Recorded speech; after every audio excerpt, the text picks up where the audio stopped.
Legends SVG. WhatsApp us or call us at 457-9997. Activated Mornings on WEFM 99.9 is on now.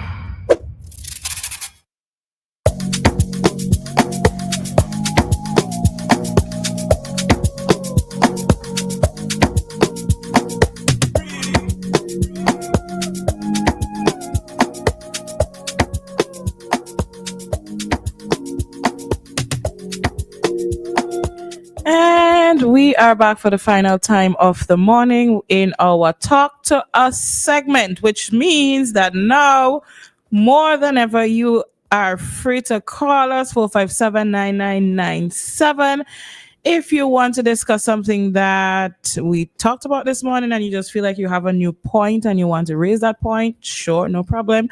Or maybe you just say, you know what, I have this topic and I want to hear their opinion on this. Let's discuss this topic. You can call us and we will go from there. All right. But if not, then we'll see how it goes. All right. But remember, you can call us. Feel free to call us 457-9997 as we continue with our Activated Mornings Talk segment right here on WEFM. If you do intend to call, we're going to give you a couple of seconds to do so. All right.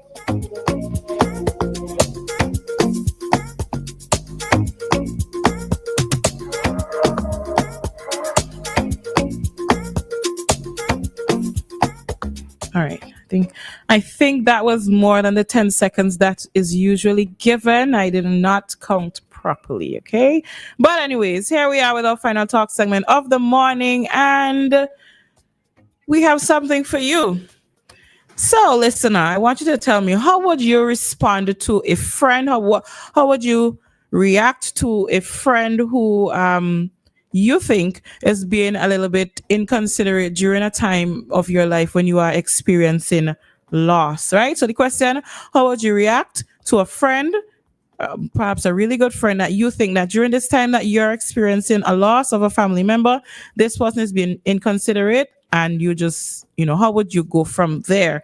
Why are we going to discuss this? I came across something interesting where someone was asking for similar advice. They said that they have a friend, and then they lost their father. Their father died, and so I'm going to read something to you a little bit, right? So you can have just a little bit of an idea. A few months ago, my dad died. I was on his bedside. It was about 5 a.m. He had been battling an aggressive disease for a while, and his partner called me because the situation was worsening overnight, right? So the person immediately drove the night before to visit to be at their father's bedside, right? They said in that moment that all they wanted to do was to just cry and mourn and just figure out what to do next. Now, without the person knowing, their mother sends a message to their former co-workers about the passing of the person's dad, right? So mommy sent out a message, hey, pray for, let's say the person is Roleza. Hey, could you pray for Roleza? She just lost her father. No, Roleza didn't ask her to do that, but she just said, let me send it out on her behalf to all her former co-workers. Pray for Roleza. She's in need of some sort of help at this time. Right now, the person said, I did not check social media at the time, of course, because they were in mourning, they were grieving, they didn't have time to check any social media or check up on anybody or anything like that. And they were waiting for people to pick up their father's body because it was still early in the morning. And then one of their friends started calling very early in the morning at that time. Now, of course, the person said, I was in mourning, I didn't have time to answer any calls, I wasn't in the mood for that, so I didn't answer. But this friend kept calling, right? Continuing, because I don't want to read you everything here, so I'm just going to pick out certain things. Now, it was a long day of crying, making arrangements for the funeral. When the person finally got home in the evening, they saw some messages started to pour in, and they decided, you know what, I'm going to check on these things. It was a previous high school chat, and in the chat there was this friend who was calling that is saying, somebody is asking, did Roleza's dad die? And then people were like, oh my God, I heard that he died. Oh my God, is it true? Whatever the case may be. And this friend in the group who was calling was like, you know what? Let me confirm. I got y'all. I'm gonna get this information to you. Be right back. And so it turns out, or it appears that that is the reason that they were calling the friend. They didn't genuinely want to reach out and say, "Oh my gosh, I am so sorry. I heard that your father died." They just wanted to, it seems, wanted to go back to the group chat and say, "Okay, guys, I confirm. You heard it from me first. He did, in fact, die." And I'm thinking you probably know of somebody or a situation like that where people just want to be the first to say they had the information. So there was this case, and this person ended up, cutting off the friend because they thought that, basically, long story short, cut off the friend because they thought the person was being a little bit inconsiderate and they did not want to deal with that at that time. And so the question is, would you have done that? Would you unfriend somebody for something like that? Or would you be a little bit more understanding? Would you sit with your friend and talk it out? Or however the case may be? Roleza, how would you respond to that? All right. So I don't think that I would necessarily cut off the person, but I would have spoken to the person about it, right? Because maybe the person felt that they were close enough that if they called, that the friend would pick up on the first call, or at least, because we do have this priority of friends, right? Yes. Family and friends, we do have a priority order. So maybe they thought that they were close enough to that individual that if they called, that the person would respond, right? So I wouldn't necessarily cut off the person, but I would tell them that what you did, I didn't appreciate it. You were calling to find out information to be the first to update, as opposed to your initial response being to offer condolences, right? I do recognize that within grief or even events in persons' lives, that some people feel like they have this entitlement. And I think that people need to recognize, particularly with grief, is that you have to allow people time. All right. For me, if somebody has passed away, I would not necessarily look to call. I would send a message, and they can choose to respond whenever they choose to. All right. I'm not expecting that they're going to respond within 24 hours. I don't even expect you to respond within the week, right? I expect you to respond within your own time. And to be honest, recently I learned my lesson with that, because now a friend of mine passed away last year, and I didn't want to just message her mommy to offer my condolences, because I know her well enough to be able to place a call to her, right? So I let a day pass. No, I let the afternoon pass, and I said, you know what? Let me try to phone her the next day. Dianna, she picked up the call, and there was silence. There was silence on my part because I started to break down, because you can't get the words out. I couldn't get the words out enough or in time to be able to say anything. And what it is I appreciated was her patience with me, because she just stayed on the phone.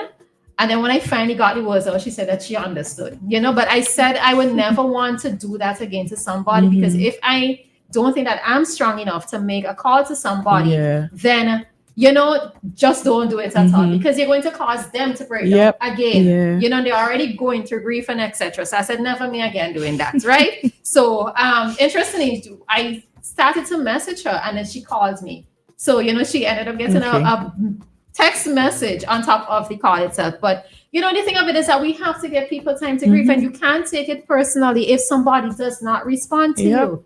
They are going through the emotions, and in many cases, they have to prioritize what needs to be done right away. So for most persons, it's organizing the funeral, reaching out to whoever it is key in terms of getting things together. And in terms of responding to messages and that sort of thing, it's going to take time. It's going to take time. So there's nothing wrong with sending a message. And that's why I love text messages, because you can respond in your own time. All right. There is no pressure, or there should not be any pressure placed on anybody to respond right away. So, you have to give people time, but, don't think of yourself as being more than or so important that they have to prioritize your response. No, they don't. And sometimes what we do too is we tend to compare the relationship. Let's say your father died, or my father died before that, and I was strong. I didn't break down crying, and I could have gone through my whole day normal. And sometimes we use that to expect other people to react the same way. So because I didn't break down and cry and have a whole mental breakdown over my father's passing, I expect you to be the same way. So I might think, what's the big deal? So why she can't answer me? But I could have answered when it was my turn, and things like that. In a situation like this one that we're discussing, it would depend on the conversation we have after. talking about what the person did, even though I may not cut them off, I don't feel like I would cut them off immediately. We may grow distant, depending on how the conversation goes. We may get a little bit distant after that, and of course, depending on the relationship I have with that person. But there's also the other part too, in terms of wanting to be the first to share the information. Right, which is to me, you also have to allow people to disclose what they need to disclose, right? Some persons, when they, so in the background, we hear like, okay, so somebody father has died and whatever, right? And I would not place a call to say, did your father die? I won't do that. I would allow either time for them to make a public post or allow for me to hear that announcement or some kind of more substantial information, but you shouldn't also have that expectation that the person is going to respond just so that you can pass on the information. What it is that some people do, so that they don't want to have to be the one who's encountering the loss, they would say, well, they would reach out to us. So I could reach out to Dianna and say, Dianna, can you pass on this information to Rajiv, to Shanika, to Narissa? Pass on the information to those persons so that you're the conduit, so that I don't have to do it myself. So that is another thing as well. So sometimes we just have to be patient with people, not have this expectation, and allow persons to make announcements for themselves. I think there's a lot of entitlement that goes on in everyday life, and even in grief, there is a lot of entitlement of people feeling that there is some entitlement that they should receive. So, that thing about announcement, though, that seems to be popular these days with people wanting to be the first to say it. You wanted to say, oh, I heard it from Roleza, man. Roleza know the source, or Roleza got it from the source, or something like that. So. Yeah, I remember recently, recently for me still last year, but last year, right?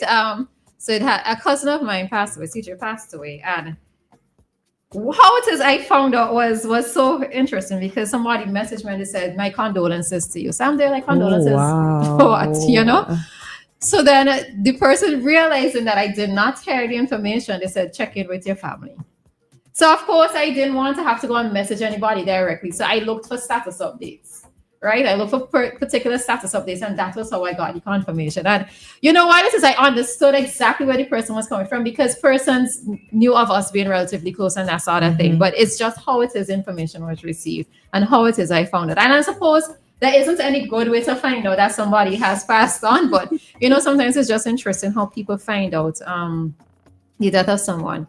The other day I wanted to raise this particular point, but I said maybe it would have been too soon because this situation had just happened. But in the vehicular incident that happened, Sandy Bay Fancy somewhere up there, recently earlier this year, when I think the youngest person who died, that's this college child. I think the college, the way in which the mother found out was, and this is from reading from the newspaper, and somebody came up to her and, you hear the person died, right? So it's like, I'm sorry, I shouldn't laugh. I could probably chuckle at it now. But at the time, I thought about it and I said, boy, in SVG, and I know, I'm quite sure that the person who passed on the information, they did not mean it in any particular way, right?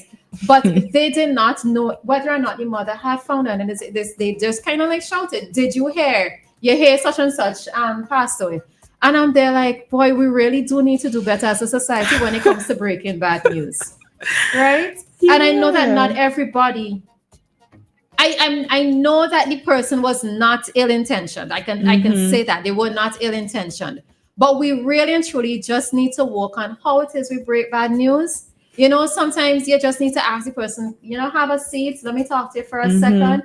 Speak to the person in private. But that shouting from the road or approaching a house and saying, and I know it wasn't the urgency of maybe trying to get the information out, but I think sometimes for many of us as people in society, we do need to do a little bit better when it comes to breaking bad news. So yeah, that's just extra thoughts. Agreed. Alrighty then. So that is it for us on that particular topic there. I just want to mention one thing before we go into some more music, I believe. The National Public Library is celebrating Library Week, and I don't know how many persons are excited about Library Week. Well, I don't even know why, to be honest, if I'm being honest with myself, I don't know why I'm that excited because I don't frequent the library as I should. But for those of you who are listening, and you may have that extreme excitement, or you could pass this on to your children, your grandchildren, nieces, nephews, godchildren, what have you. So from March 24th, which was yesterday, until March 29th, the National Public Library is celebrating Library Week, and they have their Amnesty Week, which means that your fines are being forgiven. So if you are a person who is accustomed to keeping the books longer than you're supposed to keep the books, or you may have had some books overdue for years, who knows? Now, I don't know how the fine forgiveness is going, but I'm just saying, if you have some overdue books and you were worried about paying, perhaps if you've even lost a book, I don't know how the lost part is going to go. I actually have to go there and find that out myself. You lost your foot book? I did not do that intentionally. Anyway, I did not lose the book. I just misplaced it. have no idea what the book is. Due to no fault of my own. Now, unfortunately, he cannot get the blame at this time. Unfortunately. Boy, you just put Tyler in some spots. For those listening, Tyler is her son, yeah? My Lord. Poor child. Listen, Tyler is not an innocent person, okay? But that's all right. He ain't innocent. Right, so for this week, from tomorrow, well, it started yesterday and it goes until the 29th of this month. You can return overdue books and you can have your fines forgiven. All right, so existing fines from previously returned books will be forgiven. And they also have other activities going on to celebrate Library Week as well. So you can check out their page, the National Public Library Archives and Documentation Center, and you can find out what are some of the other activities and you can be a part of it, or if you wish to contribute, you can always do these things. Perhaps I'm sure I saw something where they're going to have some storytelling. It probably would not be Library Week without storytelling, but I think they're having something with storytelling. I cannot confirm that to be 100% factual, but you can also go and check it out and be a part of all of this. It's interesting. I grew up in the library, but I've never gone to the library where it is now. I grew up in the library at when it was in Middle Street. Yes, that's back in the day. Yes, right? That's where I joined. Yeah, but the new one I haven't gone to. And I suppose the other question is how many children in particular actually use the library anymore? Given that you have everything is online, everything that you can Google, you don't have to go look for the encyclopedias anymore and sit down and wait, because you could tell when everybody had the same project to do, because they would go and everybody trying to find the same encyclopedia to use. Yes. But it would be interesting to know how well utilized the library is now. Even if it's, let's say, something of quote unquote the past. I know it's still happening, people still go, right? But even if you want to do like tours of the past in terms of how it is that you found books, etc. I think I don't know if it's done with school children anymore, but it would make for an interesting field trip for some students who have never utilized the library. So just something. As you're mentioning that, it probably would not be too crazy to think that right now there may be children and big children too, probably in secondary school, that have never set foot in the library. Yeah, that would be very unfortunate. But is it actually unfortunate though? Because if you are able never gone to the library. Yeah, but I'm not sure if it's unfortunate, because remember, the library is where you go to find information, right? So unless it's maybe like a novel or something, like a story, a book that you're going to check out.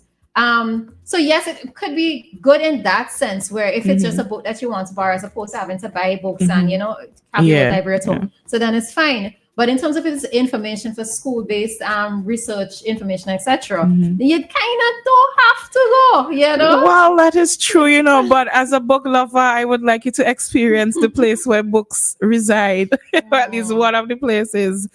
I myself, I need to go back. I haven't been there for a long time. I actually have it in my plans to start, actually put out a time slot where I actually go to the library and sit down in the library and do some things. I saw, as you mentioned, the children's section.